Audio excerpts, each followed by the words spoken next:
भगवान शंकर का विवाह हुआ, लेकिन शंकर जी के विवाह के बाद गृहस्थ आश्रम कैसा चला? तो पूछा कि विवाहित्वा गिरिजा शंकरो लोक शंकरः गत्वा स्वर पार्वत ब्रह्मा कथम ही तनयो जज्ञे शिवस्य परमात्मना। नारद जी ने कहा, हमने गिरजा शंकर विवाह की कथा सुनी और गिरजा शंकर विवाह की कथा के बाद अब हम वह कथा सुनना चाहते हैं जब भगवान का गृहस्थ आश्रम चला। पूज्यपाद गोस्वामी जी कहते हैं, पार्वती भल अवसर जानी, पार्वती भल अवसर जानी, पार्वती भल अवसर जानी, पार्वती भल अवसर जानी, कई शंभु पहिमा तू भवानी, कई शंभु परिमा तू भवानी, कई शंभु पहिमा तू भवानी, कई शंभु परिमा तू भवानी, जान प्रिया आदरयति कीन्हा, जान प्रिया आदरयति कीन्हा, जान प्रिया आदरयति कीन्हा, जान प्रिया आदरयति कीन्हा, वाम भाग आसन हर दीना, भाग आसन हरि दीना, वाम भाग आसन हर दीना, वाम भाग आसन हरि दीना, आसन हर दीना। आसन हरि दीना। विवाह होने के बाद अब बहुत ध्यान देकर कथा सुनिए। सारा शिव पुराण हम नहीं कह पाएंगे, हमारे बाबूजी भी आ जाते तो न कह पाते, चूंकि तुम त्रिभुवन गुरु वेद बखाना, ऐसा कहा है भगवान शंकर के लिए। तुम त्रिभुवन गुरु, भगवान शंकर तीनों लोक के गुरु हैं। त्रिभुवन गुरु वेद बखाना, वेदों ने स्वयं बखान किया है। विवाह होकर के माता पार्वती आई भगवान शंकर के समीप, तो वाम भाग आसन हर दीना।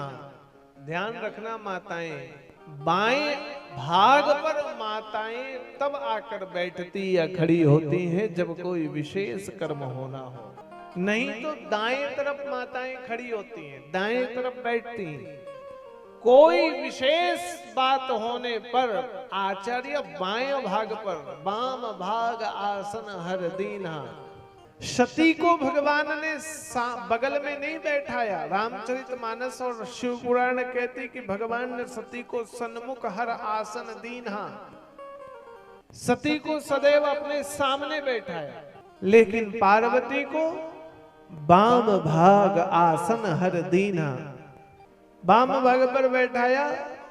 सती के मन पर विचार प्रकट होने लगा।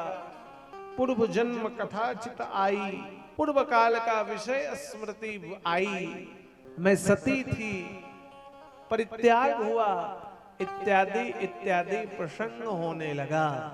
बंधुओं, ये सत्संग चर्चा शिव और सती के मध्य पर चलने लगी। कथा शुरू हो गई। पूछा था वहां, वह कथा बताइए जिस सकल लोक जग पावनी गंगा।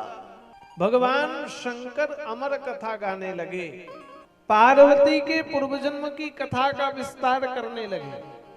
समय बीता, लंबा काल बीता और इधर देवता घबरा गए। देवताओं को लगा कि पुत्र हुआ कि नहीं हुआ पार्वती का।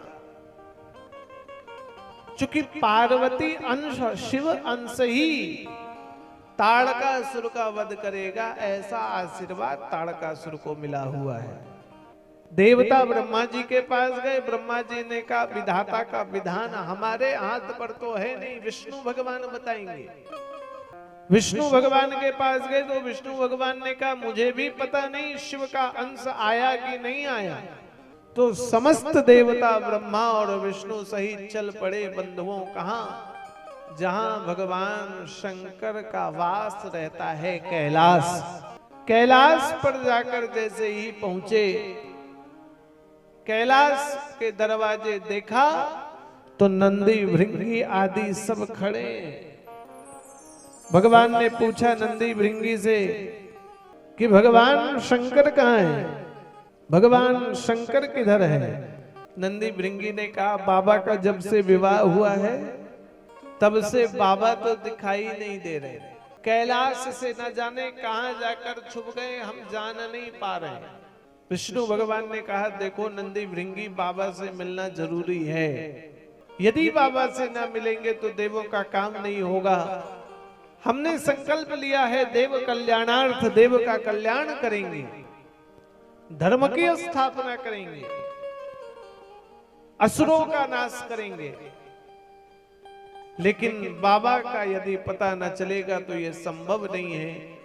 इसलिए जरूर मुझे बताइए बाबा कहाँ हैं। नंदी ने बताया बाबा आनंद नामक वन पर गए हैं और वन में कहाँ है उनको खोजना अत्यंत मुश्किल है। ब्रह्मा आदि सब देवता चल पड़े खोजने के लिए और आनंद नामक वन में भगवान को खोजने आरंभ हो गया। हम लोग भी आइए बाबा को खोजते हैं। अरे डमरू वाले आजा, तेरी याद सताए, मेरा ये भरोसा कहीं छूट ना जाए। डमरू वाले आजा, तेरी याद सताए, मेरा ये भरोसा कहीं छूट ना जाए। डमरू वाले आजा, तेरी याद सताए, मेरा ये भरोसा कहीं छूट ना जाए। डमरू वाले आजा, तेरी याद सताए, मेरा ये भरोसा कहीं छूट न जाए। छुपा कहाँ बोले डमरू वाले आजा, तेरी याद सताए, मेरा ये भरोसा कहीं छूट ना जाए। डमरू वाले आजा, तेरी याद सताए, प्रेम से गाइए सभी मिलकर के। भरोसा कहीं छूट न जाए। छुपा कहाँ आजा रसिया, ओ डमरू वाले आजा, तेरी याद सताए, मेरा ये भरोसा कहीं छूट न जाए।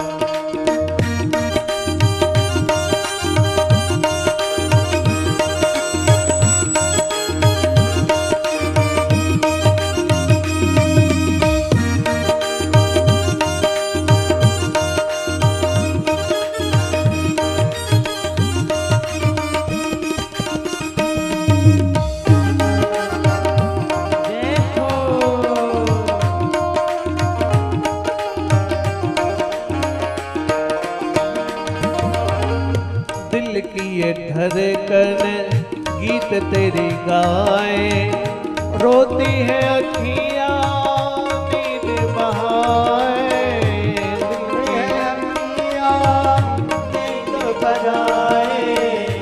रोती है अखियां नीर बहाए, रोती है अखियां नीर बहाए। छुपा कहाँ ओ भोले डमरू वाले आजा तेरी याद सताए, मेरा ये भरोसा कहीं टूट न जाए। ओ डमरू वाले आजा ताली बजाते हुए गाइए। मेरा ये भरोसा कहीं टूट न जाए। डमरू वाले आजा तेरी याद सताए, मेरा ये भरोसा कहीं टूट न जाए। डमरू वाले आजा तेरी याद सताए, मेरा ये भरोसा कहीं टूट न जाए। जय हो।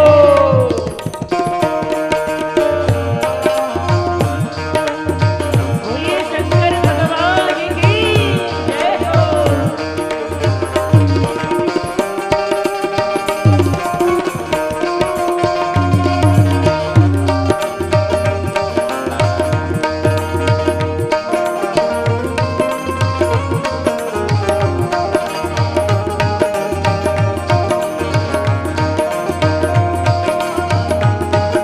ताली के साथ जय हो।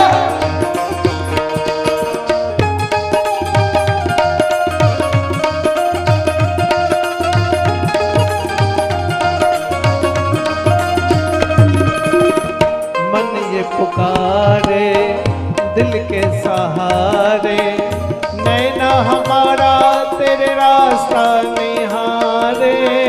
नैन हमारा तेरा रास्ता निहारे, नैना हमारे तेरे रास्ता निहारे।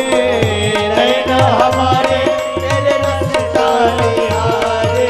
छुपा कहाँ ओ भोले डमरू वाले आजा तेरी याद सताए, मेरा ये भरोसा कहीं टूट न जाए। डमरू वाले आजा तेरी याद गाइए। सताए, मेरा ये भरोसा कहीं टूट न जाए। अरे डमरू वाले आजा तेरी याद सताए, मेरा ये भरोसा कहीं टूट न जाए। डमरू वाले आजा तेरी याद सताए, मेरा ये भरोसा कहीं टूट न जाए। जय हो।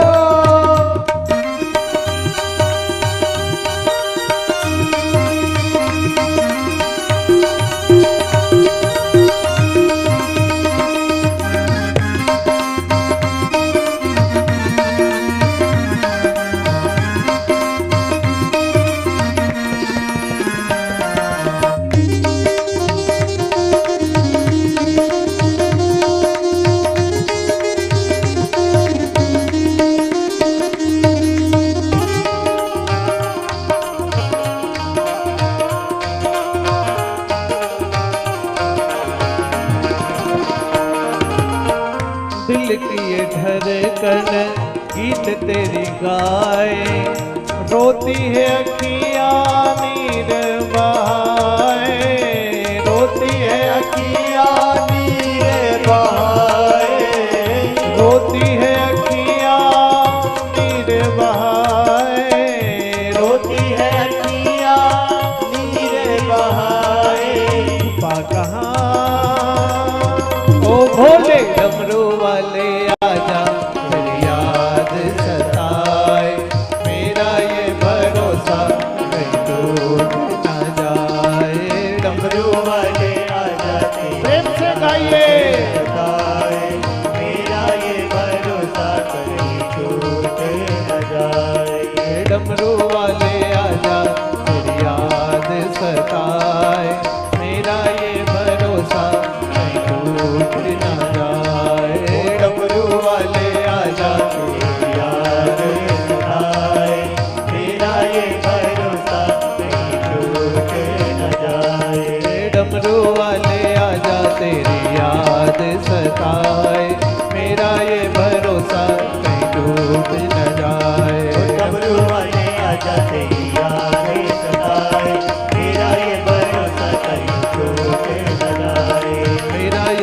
भरोसा कहीं टूट न जाए। मेरा ये भरोसा कहीं टूट न जाए। बोलिए शंकर भगवान की। जय हो। बंधुओं, देवता वन में भगवान को खोजने गए और उस समय खोजने गए जब भगवान शिव पार्वती के साथ थे। पार्वती ने पुत्र कामनार्थ विचार प्रकट किया भगवान शंकर को। ध्यान दीजिए, बहुत महत्वपूर्ण कथा है। वो विचार कर रही थी, पुत्र प्राप्ति के लिए भगवान शंकर से याचना की तो भगवान शंकर का तेज बस माता पार्वती के गर्भ में जाना था कि उसी समय देवों ने आवाहन किया। जैसे ही पुकारा भगवान शंकर ने कहा, पार्वती दरवाजे कोई आया है, पुकार रहा है, आप कुछ पल के लिए यहाँ रुको, हम देख करके आते हैं। बंधुओं, भगवान शंकर ने पार्वती को उस क्षण बिना गर्भ में तेज दिए बाहर निकले। देवों ने देखा और देवताओं ने कहा, प्रभु अभी तक आपकी संतान नहीं हुई है, यदि शिव अंश नहीं होगा तो ताड़कासुर का वध होना असंभव सा है। ताड़कासुर का वध नहीं हो सकता। इसलिए हे प्रभु भक्त वत्सल कृपा करें, हमें पता चला कि पार्वती पुत्र को जन्म नहीं दे सकती। बंधुओं, कारण माता पार्वती ने पुत्र को जन्म नहीं दिया। ध्यान देकर सुनो, पार्वती पुत्र को जन्म नहीं दे सकती, इसलिए प्रभु इस तेज को हम देवों को दे दें जिससे शिव अंश को प्रकट किया जा सके। भगवान शंकर का तेज कौन धारण करेगा? किसमें इतना सामर्थ्य है जो अग्नि से भी प्रबल तेज को कोई ले पाए? तो देवों ने अग्नि देव को माध्यम बनाया और अग्नि देव को कबूतर बना दिया। कबूतर का रूप धारण करके भगवान शिव का तेज अग्निदेव ने ग्रहण किया। जैसे ही शिव का तेज अग्निदेव ने ग्रहण किया, स्वयं अग्निदेव का शरीर जलने लगा। बिल्कुल ध्यान दो, आपके बड़े काम की बात आएगी। अब फिर बोलोगे कथावा तो बुझाइबे नहीं किया। बुझाएगा कैसे? रहुआ सुनेंगे तब तो। अभी तो बेनवे हाँकने में लगे।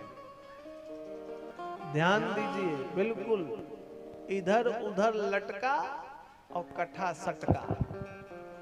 हमको ऐरन गैरन सधुआ न समझिए। चिमटा मिमटा बजाने वाले साधु नहीं, झाड़ फूक करने वाले नहीं। आजकल टीवी चैनल खोलिए, यूट्यूब खोलिए, तब बस सब ऐसे करता, एक एक काम बच गया है। क्या हो गया है? तो कहेंगे हमको दिखाई दे रहा है आपके ही समस्या बा। कोनो समस्या नहीं, खोपड़िए में समस्या बा। इसलिए बिल्कुल ध्यान दीजिए, मैं अशास्त्र बात बोलूंगा ही नहीं, जो शास्त्र कहता है वही। और सब आपके काम की बात अभी निकलेगी, फिर कहेंगे बाबा तो बुझाइबे नहीं किया। बाबा तो अभी जो गाड़ी माड़ी पैक किए, बढ़िया बस्तर बांध के कथवा खत्म, हम यहाँ से रवाना। फिर जरूरी नहीं हंसानंद बाबा मिलेंगे नहीं मिलेंगे, कथा समझ में आएगी नहीं आएगी, काम आपका होगा नहीं होगा। लाखों रुपए खर्च करके यज्ञ और इतना बड़ा पांडाल, इतनी बड़ी व्यवस्था की गई समिति के द्वारा। 5-5, 10-10, 20-20, 50 रुपए कम समिति के कार्यकर्ताओं ने चंदा किया है। उसका लाभ क्या होगा यदि आपके बुद्धि में नहीं घुसेगा तो? इसलिए बिल्कुल ध्यान दीजिए, अग्निदेव भगवान शंकर का तेज ग्रहण नहीं कर पाए, व्याकुल होने लगे अग्निदेव। तो अग्निदेव ने उस तेज को कहा कहां डाला जाए? तो भगवती गंगा के गर्भ में गंगा के जल पर प्रवाहित कर दिया। अभी गंगा धरती पर नहीं आई, आकाश पर रहती हैं, तो गंगा के जल पर विसर्जित कर दिया। बंधुओं, सप्त ऋषि की पत्नियों में 6 पत्नियां कृतिकाएं, अरुंधति को छोड़कर 6 ये गंगा में पुत्र प्राप्ति के लिए तप कर रही थी, कमर तक जल में डूब करके। पुत्र हो जाए, पुत्र हो जाए, पुत्र हो जाए, ऐसी कामना किया। और जब ऐसी कामना करके जल में डूबी हुई थी कि उसी समय वह तेज 6 भाग में विभक्त हो करके उन कृतिकाओं के गर्भ में चला गया। वो कृतिकाओं के गर्भ में गया। कृतिकाओं को गर्भ में पीड़ा शुरू हुई, ऋषियों को आकर बताया।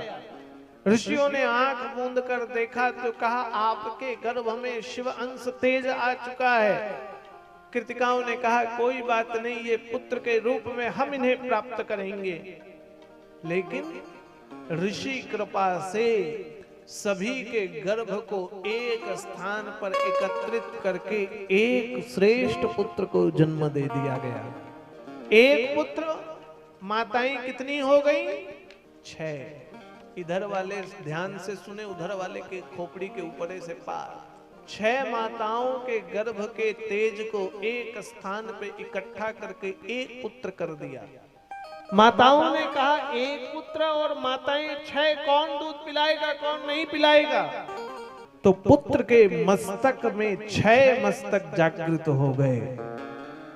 6 मस्तक जागृत हुए और एक एक मस्तक से एक एक माता का दूध पान करने लगे। भगवान, समय बीता, भगवान विश्वामित्र का आगमन हुआ और विश्वामित्र से कामना की हमारा नामकरण होए, हमारे पुत्र का नामकरण होए। तो विश्वामित्र जी महाराज ने नामकरण रख दिया। 6 मस्तक है तो इनका नाम षडानंद कार्तिकेय होगा। षडानंद कार्तिकेय याद रखना। ये 6 महीने तक यहाँ रहेंगे। 6 महीने पश्चात कैलाश से नंदी भृंगी स्वयं देवर्षि नारद इनको लेने के लिए आएंगे। और जब स्वयं नारद इनको लेने के लिए आए तो आप इन्हें दे देना जाने के लिए। ये 6 महीने तक रहेंगे, शिव का अंश है, ऐसा विश्वामित्र महाराज ने सर्वत्र सारी बातों को कहा। श्री विश्वामित्र जी महाराज ने ये बातें बोल दी। बंधुओं, श्री विश्वामित्र जी महाराज ने जब इस बात को कहा, समय बीता और एक दिन देवर्षि नारद का आगमन कैलाश पर्वत पर माता पार्वती के पास हुआ। नारायण नारायण नारायण नारायण करके माता पार्वती के पास नारद जी गए। माता पार्वती ने प्रणाम किया, कहने लगे प्रभु बड़ा दिन बीत गया, अभी तक हमारे पुत्र नहीं हुआ। भगवान शंकर और बाबा कब बनेंगे, मैं माता कब बनूंगी, ये बताओ।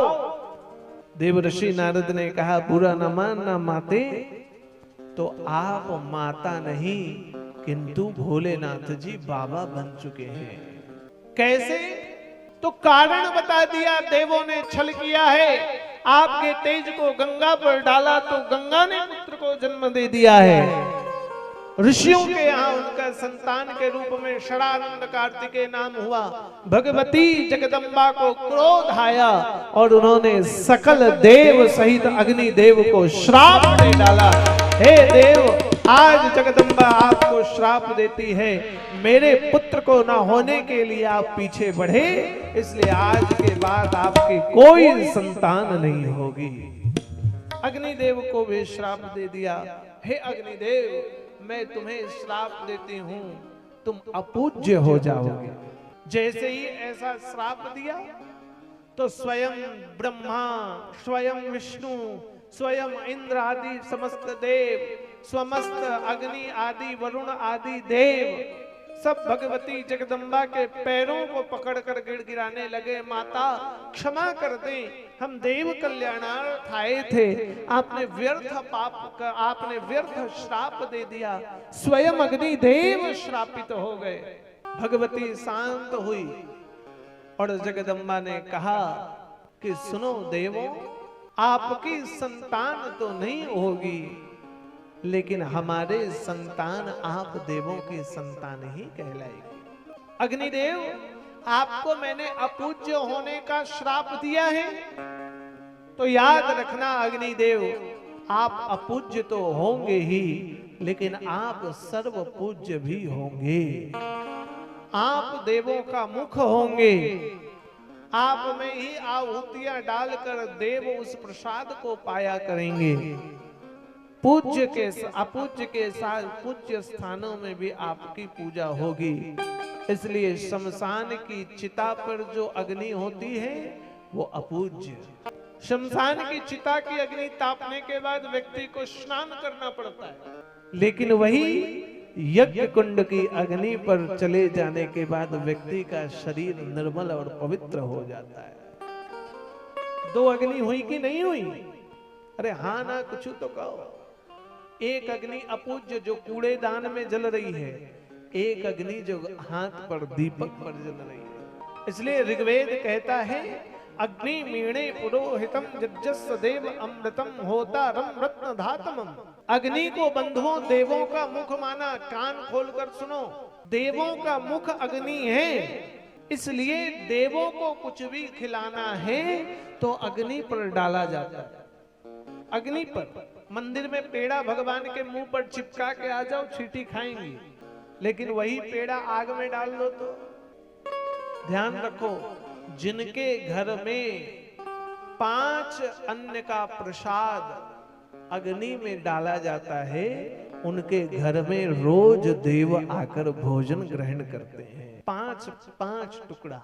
इसलिए भोजन बनाओ तो चूल्हे पर 5 टुकड़ा छोटा छोटा तोड़कर भगवान के नाम पर डालें, देवों के नाम पर डालें। यद्यपि मंत्र तो है प्राणाय अपानाय व्यानाय उदानाय समानाय स्वाहा। प्राणाय स्वाहा, अपानाय स्वाहा, व्यानाय स्वाहा, उदानाय स्वाहा, समानाय स्वाहा। किंतु मंत्र ना भी आए तो 5 छोटे टुकड़े तोड़कर अग्नि पर देना चाहिए, जिससे आपके घर का भोजन नहीं प्रसाद बन जाएगा। अब जो शुद्ध चीज हो वही तो अग्नि में डालोगे, अशुद्ध चीजों का नाम लेना हमको पाप लगेगा। क्या करें बाबा, हम लोग शुद्ध ही नहीं, थोड़ा बहुत नहीं खाने से काम नहीं चलता। इतनी गर्मी में खा लो 2, 5, 10 दिन तो हॉस्पिटल में पहुंच जाओगे, सबको ही जानता है, लेकिन खाए जा रहा। बंधुओं, अग्नि कबूतर का रूप धारण करके गया, इसलिए कबूतर भी श्रापित पक्षी हुआ। ध्यान दीजिए, जिसके घर में कबूतर का वास होता है, जिसके छत पर कबूतर का विष्ठा गिरता है, वहां राहु का प्रभाव होता है और उसके घर में क्लेश और झगड़ा हमेशा होते रहेगा। अब आपके यहाँ तो अभी तक हमने किसी के घर पर नहीं देखा, अब आजकल तो पक्के मकान हो गए। बहुत पहले 2010-11 की बात है, हम जामताड़ा में गए और जामताड़ा में फतेहपुर के नाला के पास कोई फतेहपुर नाम का तहसील है। वो फतेहपुर में एक घर पे हम रुके, महातोए जी का घर था। उनके घर में 15-20 मटकी टंगी थी और उस सब में कबूतर। हम बोले बहुत आप लोग भक्त हैं, कबूतरों को अन्न और रहने की व्यवस्था दे रहे हैं। बोले नहीं बाबा, ये सब तो बिकता है। हम बोले बिकता है? बोले और का, कबूतरों खाते हैं। हम तो जानते थे मुर्गा खाते, मछली खाते, बकरा खाते, अंडा खाते, कबूतर भी। कुछ दिन बाद पता चला बतकऊ, वो बिहार के एक मुख्यमंत्री भाई, वो कहते हैं हम चूहा खाते हैं। पता नहीं, हमने सुना नागालैंड के आदमी कुत्ता भी खाता, पता नहीं। जो मिल जाए सो खाए। बंधु, अभी तो पेड़ खत्म हुआ, आगे चल के जानवर खत्म हो जाएंगे तो आदमी आदमी को खाएगा। कल्पना करो, मनुष्य का शरीर कभी भी मांसाहार खाने के लिए नहीं है।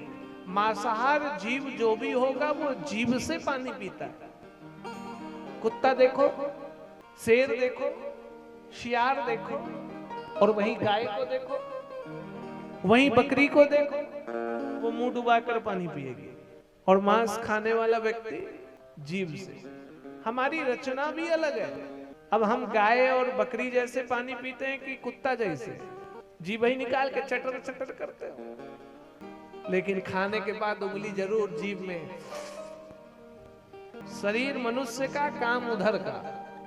कईयों को बड़ा बुरा लग रहा होगा, छोड़ दो बंधुओं। यज्ञ किए तो बहुत शुद्धि के साथ 10 दिन बिताए, 15 दिन बिताए, अब कले से खचाखच शुरू। कई लोग ये इंतजार में था कखन यज्ञ खत्म होगा, उसी दिन पठा कटेगा। आज तो पूर्णाहुति हो गया, कईयों के यहाँ कले। अग्निदेव को, कबूतर को श्राप लगा। इसलिए कबूतर जिस घर पर विष्टा करता है वहां राहु का प्रकोप होता है और वहां रोगी और घर पर क्लेश झगड़ा होगा। अब इसका मतलब ही नहीं कि कबूतर घर में आए तो डंडा लेकर खेत दो। कबूतर को वरदान भी मिला कि कबूतर को अन्न देने से अनेक प्रकार के पाप से मुक्ति होती है। पक्षी है, विष्टा कर रहा है तो ध्यान रखो बंधुओं, राहु का प्रभाव यदि घर पर ज्यादा हो जाए, घर पर क्लेश हो, झगड़े होते हो, तनाव बना रहता हो, तो कम से कम महीने में 2 दिन थोड़े से गंगा जल में आप सेंधा नमक और फिटकरी मिला करके दुर्वा घास में डालकर सिंचन करने से ये दोष का निवारण होता है। ऐसा करना चाहिए। कम से कम 15 दिन में एक बार अमावस्या पूर्णिमा को गंगा जल में थोड़ी फिटकरी सेंधा नमक डालकर दुर्वा घास से सिंचन करें।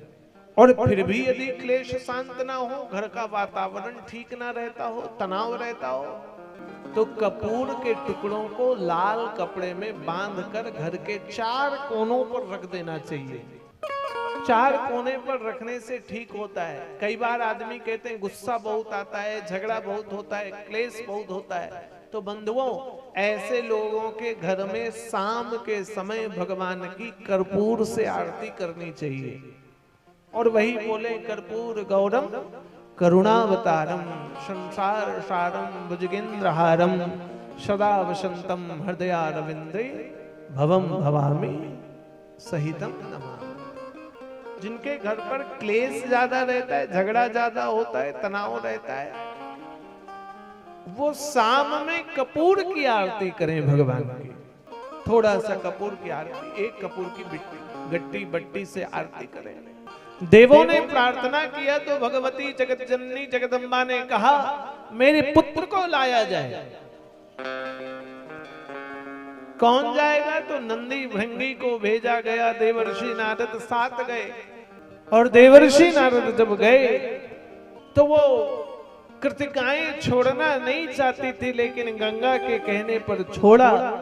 बड़े धूमधाम के साथ स्वयं गंगा गोद में बैठा करके कार्तिकेय को लेकर के आई। बंधुओं, भगवान शंकर के हिमालय पर 1 महीने का उत्सव मनाया। कार्तिक के हिमालय पर्वत पर लौटने का भगवान शंकर प्रसन्न हो गए और भगवान शंकर ने देवों को आशीर्वाद दिया और गंगा को कहा, हे गंगा, आपने कैलाश पर 1 मास का उत्सव किया।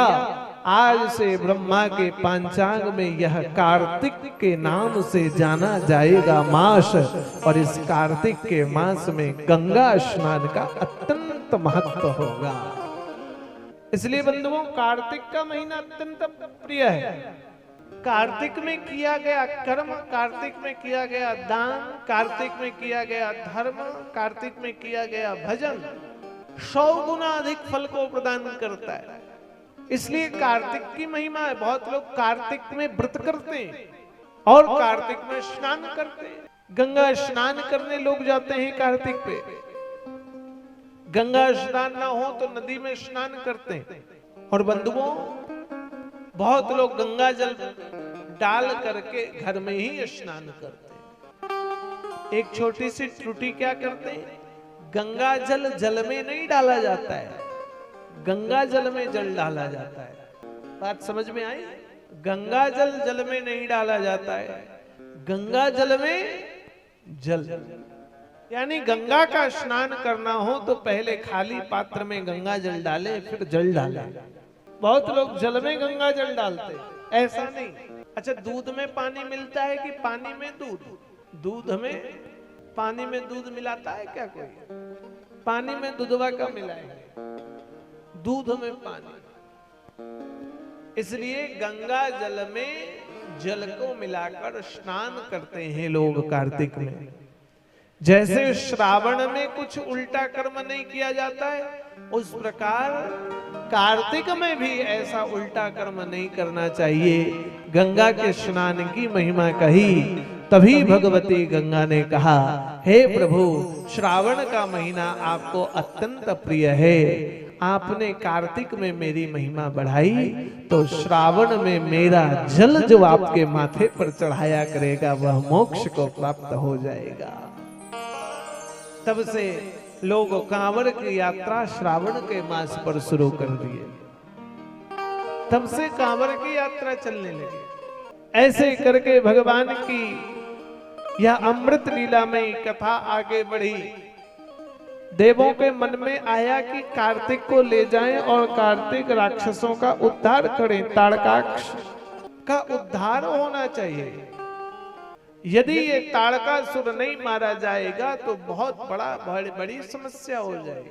तो बंधुओं, देव भगवान कार्तिकेय ने ताड़कासुर का वध किया। ताड़कासुर मारा गया। ताड़कासुर के 3 पुत्र हुए, ताड़काक्ष, बिंदुमाली और कमलाक्ष। बंधुओं, ये ताड़कासुर के 3 पुत्र, ब्रह्मदेव की तपस्या की इन तीनों ने, और ब्रह्मदेव की जब तपस्या की तो वरदान मांगा हम अमर हो जाएंगे। ध्यान दीजिए अब कथा को। अमर होने का वरदान मांगा। भगवान ने कहा देखो अमर तो कोई नहीं हो सकता है, अमर नहीं हो सकते तो कोई और वरदान मांगो।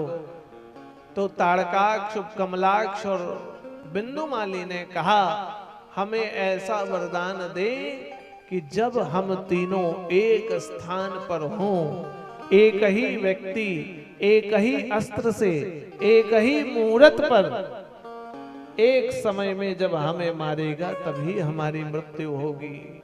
हम कभी एक स्थान पर इकट्ठे ना हो। मृत्यु के समय मेघ वर्षा हो रही हो लेकिन सूर्य का अस्त नहीं होना चाहिए। सूर्य की चमक भी दिखाई दो, आकाश पर मेघ होना चाहिए, भीषण वर्षा तो हो रही हो। बंधुओं, ताड़काक्ष, बिंदुमाली, कमलाक्ष ने तीनों लोगों पर आक्रमण कर दिया। एक एक लोक को कब्जा कर लिया। मुक्ति का कोई माध्यम नहीं दिखा। कैसे बचा जाए, कैसे निकला जाए, कैसे सुरक्षित रहा जाए। देवता घबराए। बड़ा समय बीता। देवता भगवान शंकर के पास आए और भगवान शंकर से प्रार्थना की कि बाबा भोलानाथ है हमारा तुम्हारा, हमारा तुम्हारा। बाबा भोलेनाथ हमारा तुम्हारा, हमारा तुम्हारा। बाबा भोलेनाथ है हमारा तुम्हारा, तुम्हारा हमारा।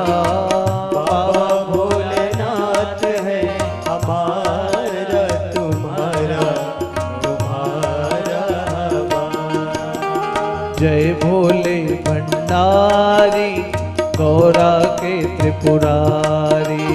जय भोले भंडारी गौरा के त्रिपुरारी।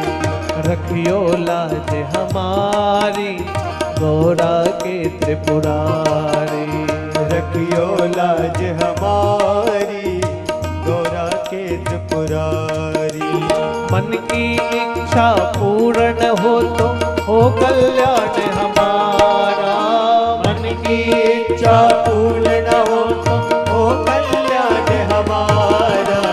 बाबा भोलेनाथ है हमारा तुम्हारा, तुम्हारा हमारा। बाबा भोलेनाथ है तुम्हारा, हमारा, हमारा तुम्हारा।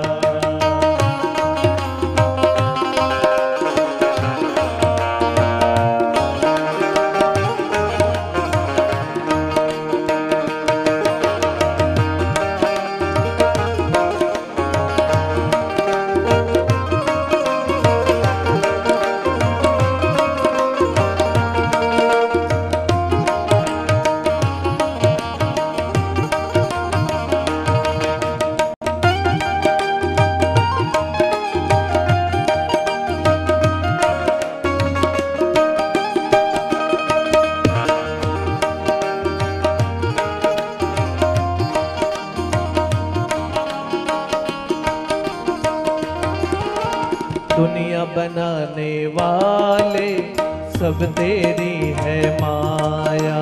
दुनिया बनाने वाले सब तेरी है माया। सूरज चांद सितारे सब तूने ही बनाया। सूरज चांद सितारे सब तूने ही बनाया। और दुनिया बनाने वाले सब तेरी है माया। दुनिया बनाने वाले सब तेरी है माया। सूरज चांद सितारे सब तूने ही बनाया। सूरज चांद सितारे सब तूने ही बनाया। आशीर्वाद तुम्हारा भोले हो धारे हमारा। आशीर्वाद तुम्हारा बोले ओ चार हमारा। बाबा भोलानाथ है हमारा तुम्हारा, तुम्हारा हमारा। बाबा भोलेनाथ है हमारा तुम्हारा, तुम्हारा हमारा। बाबा भोलेनाथ है हमारा तुम्हारा, तुम्हारा हमारा। बाबा भोलेनाथ है हमारा तुम्हारा, तुम्हारा हमारा।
इस नगरी के कंकण पत्थर हम बन जाए। इस नगरी के कंकण पत्थर बन जाए। इस नगरी के कंकण पत्थर हम बन जाए।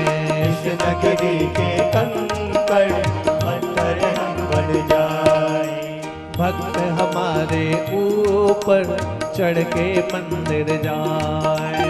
भक्त हमारे ऊपर चढ़ के मंदिर गाए। भक्त हमारे ऊपर चढ़ के मंदिर जाए। भक्त हमारे ऊपर चढ़ के मंदिर आए। भक्त जनों के चरण पड़े तो हो तारे हमारा। भक्त जनों के चरण पड़े तो हो तार हमारा। बाबा भोलानाथ है हमारा तुम्हारा, तुम्हारा हमारा। बाबा भोलेनाथ है हमारा तुम्हारा, तुम्हारा हमारा।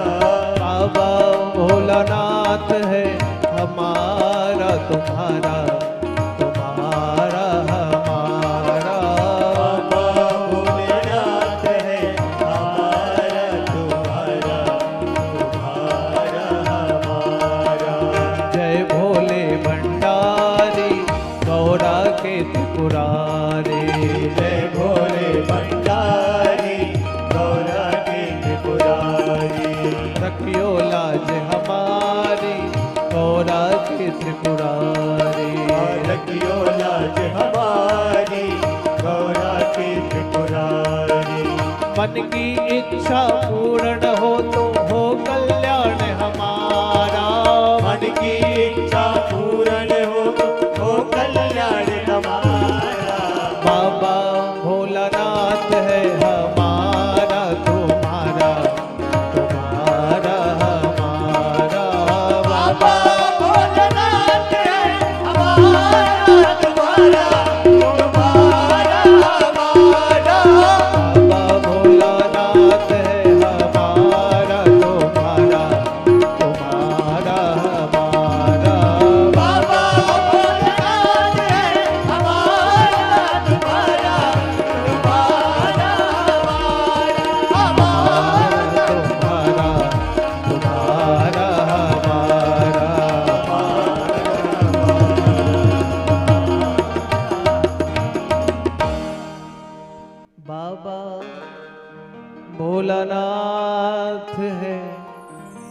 हमारा तुम्हारा तुम्हारा हमारा। जय भोले भंडारी गौरा के त्रिपुरारी, रखियो लाज हमारी गौरा के त्रिपुरारी। मन की इच्छा पूर्ण हो तो हो कल्याण हमारा। मन की इच्छा पूर्ण हो तो हो कल्याण हमारा। बाबा भोलानाथ है हमारा तुम्हारा तुम्हारा हमारा। बड़ा सुंदर भाव है। क्या कहा? इस नगरी के कंकण पत्थर हम बन जाएं। इस नगरी के कंकण पत्थर हम बन जाएं। भगवान से ये कहो कि हम मंदिर के कंकण पत्थर बन जाएं। फिर क्या होगा? भक्त हमारे ऊपर चढ़ के मंदिर जाए। भक्त हमारे ऊपर चढ़ के मंदिर जाए। भक्त जनों के चरण पड़े तो हो उद्धार हमारा। भक्त जनों के चरण पड़े तो हो उद्धार हमारा। बाबा भोलानाथ है हमारा तुम्हारा हमारा तुम्हारा। बाबा भोलानाथ है हमारा तुम्हारा तुम्हारा हमारा। देवों ने भगवान से प्रार्थना की तो भगवान ने कहा कि ये राक्षस का वध हो सकता है, लेकिन ताड़काक्ष, बिमलाक्ष और बिंदुमाली को मारने के लिए आसान नहीं है। तो देवों ने अपनी शक्ति से दिव्य रथ की स्थापना की। आज कोई जाना नहीं, सब रुद्राक्ष लेकर जाना प्रसाद में। कथा के अंतिम में सबको रुद्राक्ष देंगे और फिर भी जिसको हड़बड़ी हो धीरे से खिसक जाना, नहीं वो डाइन जो खड़ी है ना वो पकड़ ले जाएगी। कल लिखा था हाईवे में बहुत चर्चा का विषय, पूरे प्रखंड में निकली भूत का बड़ा चर्चे का विषय, और बाइक वाला फोटो खींचे बैठा है। अभी तक वो मिला कि नहीं मिला? बाइक वाला के खींचा था उसका पता चला? इस सोशल मीडिया है, अंधों का पहाड़ है यहाँ, इसमें कुछ हो चल सकता है। देवों ने दिव्य रथ की स्थापना की, उसमें भगवान शंकर विराजमान हुए। भगवान ने देखा इन तीनों का लोग अलग अलग है, मारा कैसे जाए? तो भगवान ने नंदी का रूप धारण किया, पशु बने और पशुओं का झुंड लेकर भगवान ने तीनों राक्षसों को घेरना आरंभ किया। चारों दिशाओं से जब घेरा तो ये पशु बनकर चले भगवान, तो एक स्थान पर ये तीनों राक्षस आकर खड़े भये। और बंधु, भगवान ने अपने सिंहों से एक सिंह कमलाक्ष दूसरा बिमलाक्ष को जैसे ही लगाया तो वो कमलाक्ष और बिमलाक्ष को लगाया बिंदुमाली ने धड़ अलग कर दिया भगवान नंदी का।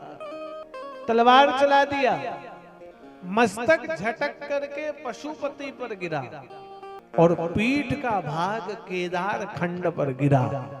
इसलिए केदारनाथ ज्योतिर्लिंग की फोटो देखी आप लोगों ने? इस सोशल मीडिया में कहीं केदारनाथ की फोटो भी देख लो, संभव होए तो जाया करो तीर्थ में। दांत गल जाएंगे पेट में, आंत गल जाएंगे, दांत गिर जाएंगे, फिर क्या करोगे? 54 आदमी मर गए पंडित जी केदारनाथ की यात्रा में अभी तक। कैसे? तो कोई हार्ट के कारण चल नहीं पाया, कोई लंग्स जवाब दे गया, किसी का ठंड से ब्रेन हेमरेज हो गया, तो केदारनाथ ज्योतिर्लिंग को देखोगे भगवान गोल नहीं है, पर्वत जैसे है। नंदी का पीठ जैसे उठा हुआ होता है वैसा केदारनाथ का भाग है, बहुत बड़ा है वो। हमको लगता है ये मेरे हाथों से बड़ा होगा, पकड़ नहीं सकते हो भगवान को। हम तो 10 बार 20 बार जा चुके हैं, अभी फिर जा रहे हैं। 13 जून को जाएंगे और फिर वहां से यमुनोत्री, गंगोत्री और केदारनाथ। 17 जून को केदारनाथ। आज हमारे स्वामी जी वहां केदारनाथ में रहते, उनका फोन आया था। तो वो पीठ जहां गिरा वो केदार कहलाया, मस्तक जहां गिरा वो पशुपति कहलाया। तब से भगवान पशुपति के रूप में पूजे जाने लगे और भगवान का एक नाम पड़ा पशुपति नाथ। जैसे ही भगवान ने मस्तक अलग हुआ, भगवान दूसरे रूप में प्रकट हुए और शंकर के रूप में प्रकट होकर के अपने त्रिशूल के सहारे तीनों राक्षसों को एक ही काल, एक ही मुहूर्त, एक ही समय पर भगवान ने उद्धार कर दिया, मारे। बंधुओं, 12 ज्योतिर्लिंग है और 12 ज्योतिर्लिंग के दर्शन का फल तब पूरा होता है जब पशुपति नाथ का दर्शन हो जाए। ध्यान रखिएगा। स्वराष्ट्रे सोमनाथम च श्रीशैल मल्लिकार्जुनम उज्जैन्याम महाकालम ओंकारम कमलेश्वरम परल्याम वैद्यनाथम च डाकिन्याम भीमशंकरम सेतु वंदे तु रामेशम नागेशम द्वारिका वने वाराणस्यां तु विश्वेशम गौतमी त्र्यंबके गौतमी कृते हिमालय तु केदारे घुष्णिश्च शिवालय। ऐसे 12 ज्योतिर्लिंग, इन 12 में जाने से 11.5 ज्योतिर्लिंग का फल मिलता है। केदारनाथ जाइए और केदारनाथ के बाद पशुपतिनाथ में भगवान का दर्शन कीजिए काठमांडू में, तब 12 ज्योतिर्लिंग के दर्शन का फल मिलता है। कल निरंजन मामा चले गए का? निरंजन जी के लिए भी एक बार जोरदार ताली बजाओ। रोज अपने गांव से आते, हमको लेकर जाते। कल हमको एक वीडियो कोई भेजा। अब बड़े ज्योतिषाचार्य कहते हैं कि राशि के अनुसार शिवलिंग का दर्शन करना चाहिए। कहा राशि के अनुसार दर्शन करना चाहिए। प्रत्येक आदमी को 12 ज्योतिर्लिंग दर्शन नहीं करना चाहिए। पता नहीं कहां कहां के पंडित जी लोग सब आ गए, कौन कहां की क्या बात कह रहा है, कोई शास्त्र प्रमाण नहीं, अशास्त्रीय बात कहे जा रहे हैं। कहते 12 नहीं 9 दर्शन करना चाहिए। भीमा शंकर तो कहा जाना ही नहीं चाहिए।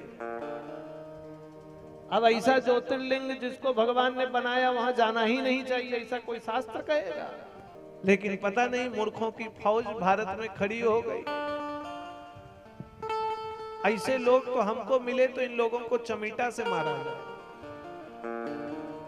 कुछ भी कहे जा रहे हैं, कहीं कुछ भी बोल रहे हैं। शिव पुराण कहता है जो भक्त 12 ज्योतिर्लिंग का दर्शन करता है वह भगवान शिव के पद को प्राप्त कर जाता है, शिव पद को प्राप्त होता है। इसलिए बंधुओं 12 ज्योतिर्लिंग का दर्शन करें, समय के साथ साथ जाएं। स्वराष्ट्र सोमनाथम च, ध्यान देकर के 12वें ज्योतिर्लिंग की कथा में कह रहा हूं, सुनिए संक्षिप्त में। समय भी भाग रहा है, रुद्राक्ष भी आप लोगों को लेना है। ये 12वें ज्योतिर्लिंग की कथा जो सुनता है उसको 12वें ज्योतिर्लिंग दर्शन का फल मिलता है। गणेश के जन्म का कारण तो आप जानते ही हो, लेकिन 12वें ज्योतिर्लिंग के दर्शन का फल पाए। प्रेम से श्रद्धा से हाथ जोड़कर बैठे, माताएं अपने मस्तक को ढककर बैठे, श्रद्धा के साथ भगवान का स्मरण करें। भोलेनाथ जी की यह कथा आपको 12वें ज्योतिर्लिंग दर्शन करने का फल देगी। स्वराष्ट्र नामक क्षेत्र पर सोमनाथ ज्योतिर्लिंग है। स्वराष्ट्र बंधुओं गुजरात पर है। कल मैंने कथा पर बताया चंद्रमा की 27 पत्नियां हैं और चंद्रमा का विवाह 27 पत्नियों से होने के बावजूद भी चंद्रमा अपनी पत्नियों पर मन नहीं लगाकर रोहिणी नाम की स्त्रियों पर रमने लगे।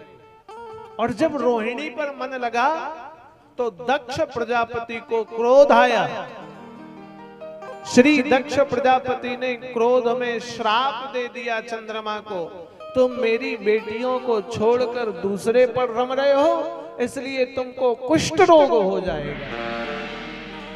कुष्ठ रोग होने का चंद्रमा श्राप मिला। मुंह छुपाकर चलने लगा चंद्रमा। देवर्षि नारद से प्रार्थना किया तो नारद जी ने कहा, चंद्रमा यदि तुम भगवान शंकर का ध्यान करो तो वो आपको इससे मुक्त कर सकते हैं। बंधुओं, आप चंद्रमा को देखोगे तो बीच में काले धब्बे पड़े हैं, वो कुष्ठ रोग का प्रतीक है। चंद्रमा सोमनाथ स्वराष्ट्र नामक क्षेत्र पर समुद्र के तट पर श्री चंद्रमा ने तप किया, भीषण तप किया। देवाधिदेव महादेव शंकर भगवान प्रकट हुए और शंकर भगवान से प्रार्थना किया चंद्रमा ने, प्रभु मेरे कुष्ठ रोग को मुक्त करें।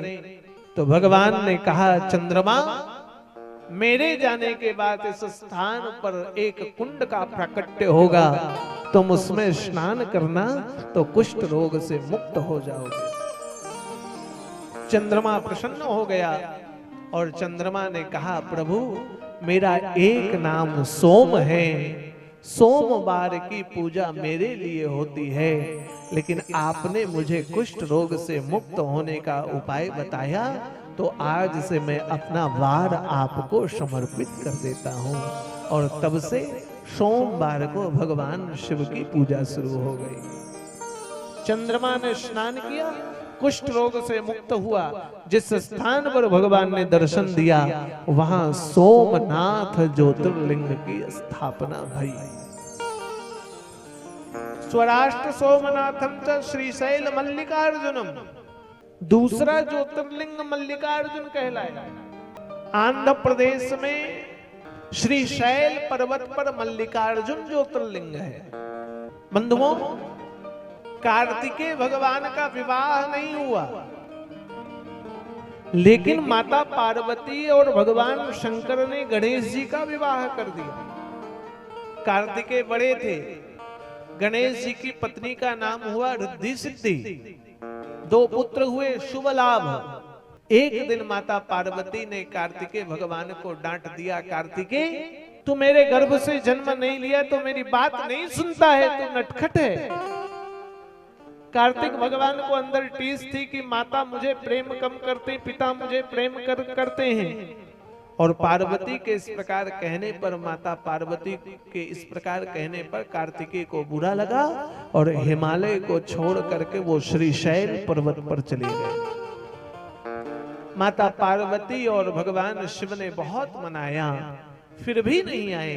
तब से माता पार्वती भगवान शंकर अमावस्या और पूर्णिमा तिथि को श्रीशैल पर्वत पर जाकर भगवान कार्तिकेय से मिलने लगे।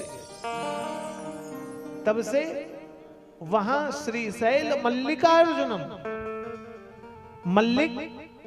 मल्लिका कहा माता पार्वती को, अर्जुन कहा भगवान शिव को। माता पार्वती का एक नाम मल्लिका है, भगवान शंकर धनुष धारण करते इसलिए एक नाम अर्जुन है। श्रीशैल मल्लिकार्जुनम।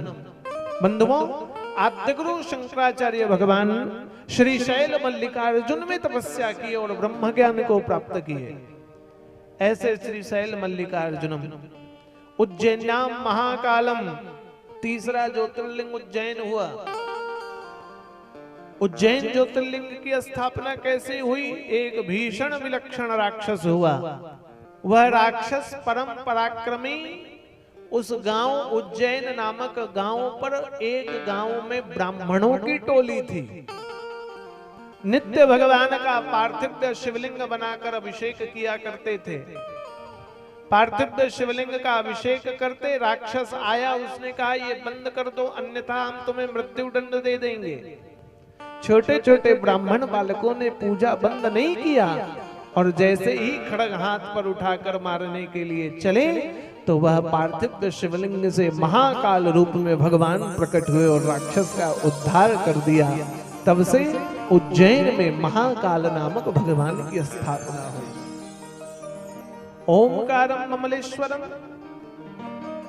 ओमकार पर्वत पर ममलेश्वर नाम का ज्योतिर्लिंग, बंधुओं, विंध्याचल नामक एक पर्वत है। विंध्याचल को एक बार अभिमान हुआ कि मैं बड़ा श्रेष्ठ हूं। ध्यान देकर पांचों ये 12वीं कथा को सुन लो संक्षिप्त में। ये संपूर्ण शिव पुराण की कथा का फल देगा आपको। उन्होंने नारद जी से कहा, विंध्याचल ने, मैं सर्वश्रेष्ठ हूं। लेकिन विंध्याचल को भगवान नारद ने कहा कि आपसे ज्यादा श्रेष्ठ सुमेरु नाम का पर्वत है। विंध्याचल को बुरा लगा और विंध्याचल स्वयं को श्रेष्ठ बनाने के लिए ओमकार नामक पर्वत पर तप करने लगा। जहां भगवान शंकर प्रकट हुए, विंध्याचल ने प्रार्थना की तो भगवान ने कहा, आप सुमेरु से श्रेष्ठ तो नहीं हो सकते, लेकिन 51 शक्तिपीठ आपके पास नहीं है। मां विंध्यवासिनी स्वयं जगदम्बा आपके यहाँ विराजमान होंगी। जो विंध्यवासिनी का दर्शन करेगा उसे 51 शक्तिपीठ का फल तुम्हारे पर्वत पर प्राप्त हो जाया करेगा। ऐसा आशीर्वाद दिया। तब से विंध्याचल पर्वत श्रेष्ठ हुआ। और जहां भगवान प्रकट हुए वो ओमकारेश्वर में नर्मदा के तट पर ममलेश्वर नाम का ज्योतिर्लिंग कहलाया। उज्जैन से 100 किलोमीटर दूर ममलेश्वर, ओमकारम ममलेश्वरम। फिर परल्याम वैद्यनाथम च डाकिन्याम भीमशंकरम। वैद्यनाथ आपके देवघर में वैजू नाम का ब्राह्मण हुआ। बंधुओं, स्वयं भगवान विष्णु थे। कथा कहती है रावण भगवान को लेकर जा रहा था, और जब रावण भगवान को लेकर गया तो देवता समझ में आए। देवताओं को लगा कि कहीं भगवान हिमालय छोड़कर चले ना जाएं, कैलाश छोड़कर ना चले जाएं। तो भगवान बन गए वो वनवासी, गौएं चराने वाले। भगवान ने अपने हाथ पर शिवलिंग को लिया। रावण को लघुशंका आई और लघुशंका करते रहा। भगवान ने वैद्यनाथ की स्थापना कर दी। देवघर तो आप लोग बहुत बार गए होंगे। वाराणसी तो विश्वेशम। बंधुओं, विश्वेश्वर ज्योतिर्लिंग कहा। विश्वनाथ का हम दर्शन कर रहे हैं। और विश्वेश्वर नाथ तो नंदी भगवान जिधर मुंह किए हुए उधर है। विश्वनाथ की स्थापना रानी अहिल्याबाई होलकर ने की बड़े समय के बाद। प्राचीन मंदिर जिसे विश्वेश्वर नाथ कहा जाता है। बड़े वाले नंदी जी को देखे हो बनारस में, टीवी में बड़ा चला न्यूज, फुहारा निकला, फुहारा निकला, वही विश्वेश्वर नाथ है। विश्वेश्वर नाथ गए वहां, क्यों? क्योंकि विश्वनाथ काशी नगर को स्वयं भगवान ने स्थापित किया। ऐसे ही दारूक नामक वन द्वारिका में, भगवान दारूक वन में नागेश्वर ज्योतिर्लिंग, केदारनाथ की आपको हमने कथा बताई। भीमाशंकर नामक भगवान का ज्योतिर्लिंग बना। महाराष्ट्र में भीमाशंकर। भीमाशंकर कौन है? तो कुंभकर्ण का पुत्र हुआ, नाम पड़ा भीम। कुंभकर्ण के पुत्र भीम ने अपनी माता से पूछा, हमारे पिता कहाँ हैं, हमारे बाबा कहाँ हैं, हमारे चाचा कहाँ हैं, हमारे ताऊ कहाँ हैं? तो भगवान राम द्वारा विनाश की कथा और विभीषण द्वारा वो छल करने की बात कही गई माता के लिए। राम का सहयोग देवों ने किया तो देवों को मारने चला, और देवों के प्रार्थना पर भगवान ने भीम का वध किया। तब से भगवान भीमाशंकर कहलाए। वहीं नासिक नामक ज्योतिर्लिंग है। त्र्यंबके गौतमी तटे, गौतम नदी के तट पर, गौतम नदी के तट पर त्र्यंबकेश्वर। ध्यान दीजिए, त्र्यंबकेश्वर की बहुत महिमा है। जिनके कुंडली पर काल सर्पदोष, पितृदोष और पितरों की अशांति जिनके कुंडली पर घर पर होती है, उन्हें त्र्यंबकेश्वर ज्योतिर्लिंग जाना चाहिए। श्री गौतम ऋषि वहां तप कर रहे थे, और गौतम ऋषि के यहाँ तप करने पर वहां अकाल पड़ा। चारों तरफ सूखा पड़ गया। लोगों ने कहा गौतम ऋषि चाहेंगे तो वर्षा हो सकती, अन्यथा वर्षा नहीं होगी।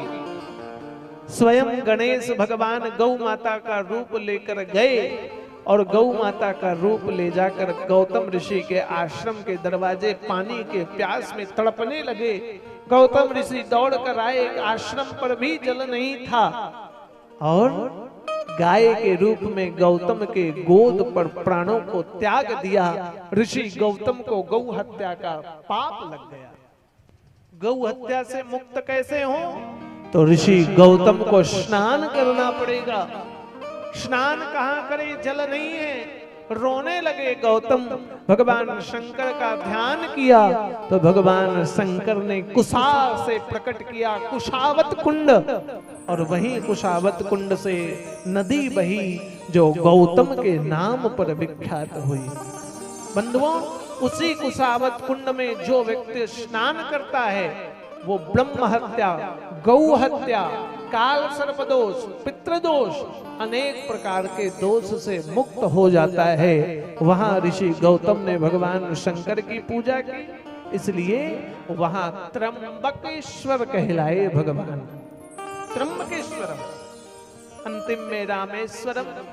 दक्षिण भारत में स्वयं भगवान राम ने राम सेतु की स्थापना की, पूजा रेत से निर्मित रामेश्वरम को बैठाया। राम के ईश्वर इसलिए रामेश्वरम। ये द्वादश ज्योतिर्लिंग है बंधुओं। स्वराष्ट्रे सोमनाथम च श्रीशैल मल्लिकार्जुनम उज्जैन्याम महाकालम ओंकारम ममलेश्वरम परल्याम वैद्यनाथम च डाकिन्याम भीमशंकरम सेतु बंधे तु रामेशम नागेशम द्वारिका बने वाराणस्याम तु विश्वेशम त्र्यंबके गौतमे तटे हिमालये तु केदारे घुष्णिश्च शिवालय। ऐसे 12 ज्योतिर्लिंग की महिमा कथा जो सुनता है उसे 12वां ज्योतिर्लिंग दर्शन का फल मिलता है।